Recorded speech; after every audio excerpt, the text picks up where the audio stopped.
Today's video is related with the BBA second SAM, second paper, and the subject is business communication. Code is BBA 202. So let's start. Section A 1 to 5 question दिए हुए हैं हमारे. जो हमारे पर question है वो 3 marks का है, तो टोटल मिला के हमारा सेक्शन ए बैठता है 15 मार्क्स का. There is no choice in section A. Let's start. First question है, what do you mean by encoding and decoding. So encoding and decoding both are terms which can be used in the process of communication. तो हमारे process of communication में दोनों ही terms use हो रही हैं. Encoding means it is the language and the decoding is the term which can be use for understanding the things. So next question is, what are different kinds of presentations. जो presentations होती हैं वो कितने kinds की, कितने types की presentations होती हैं वो आपको बतानी है 3 मार्क्स के क्वेश्चन के according. Next question is, what is precise writing. तो precise writing means it is the writing which can be in detail.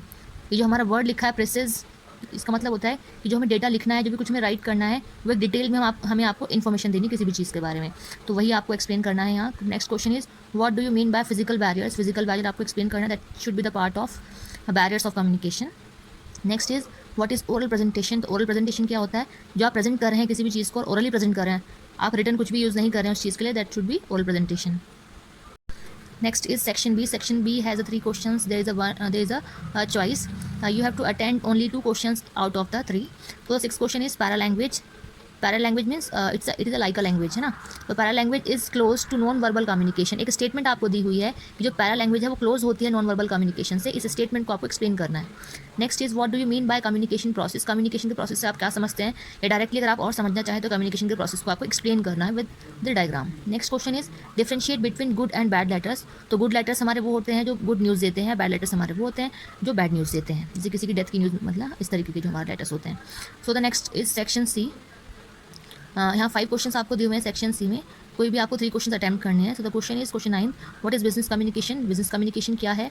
And the next is, explain the principles of effective communication. It means the 7 C's of communication. जो 7 C's of communication होते हैं उसी को हम principles of effective communication भी बोलते हैं. तो अगर आपको ये चीज़ पता होगी तभी आप यहाँ पे 7 C's एक्सप्लेन कर सकते हैं. Next is, what are the common barriers in communication. तो अगर हम कम्युनिकेट कर रहे हैं तो कम्युनिकेशन के टाइम पे जो कॉमन बैरियर्स आते हैं वो बताने हैं. आगे पूछा है, how do you overcome this barriers. और किस तरीके से आप ओवरकम कर सकते हैं इन बैरियर्स को. It means the overcomes of barriers. Next is question 11, write a specimen dunning letter to your customer for payment. आपको एक स्पेसिमेन बनाना है डनिंग लेटर्स का, जो कि आपको अपने कस्टमर को लिखना है पेमेंट के रिगार्डिंग. नेक्स्ट इज, ऑल्सो आपको एक स्टेटमेंट दी है वो आपको एक्सप्लेन करनी है. One should feed water and cultivate the grape vine rather than curb its growth. तो इसके लिए आपको एक्सप्लेन करने की नीड है कि ग्रेप वाइन क्या होता है वो आपको पता हो. Next is, what do you mean bye international communication. देखिए, इंटरनेशनल जो कम्युनिकेशन हमारा टॉपिक है वो आपकी लास्ट यूनिट का लगभग लास्ट ही टॉपिक है, लास्ट 3 टॉपिक्स में से एक है. तो right and present and imaginary international situations. तो आपको इमेजिन करके एक इंटरनेशनल सिचुएशन को यहाँ पे बताना है. तो मतलब ये हमारा आपका ऑल ओवर यूनिवर्सिटी का पेपर है. इस तरीके से आप प्रिपेयर कर सकते हैं. काफ़ी अच्छे क्वेश्चन और काफ़ी डीप क्वेश्चन वैसे पूछे हुए हैं कुछ क्वेश्चन, तो प्रिपेयर कर सकते हैं आप इस पेपर की हेल्प से आगे के लिए.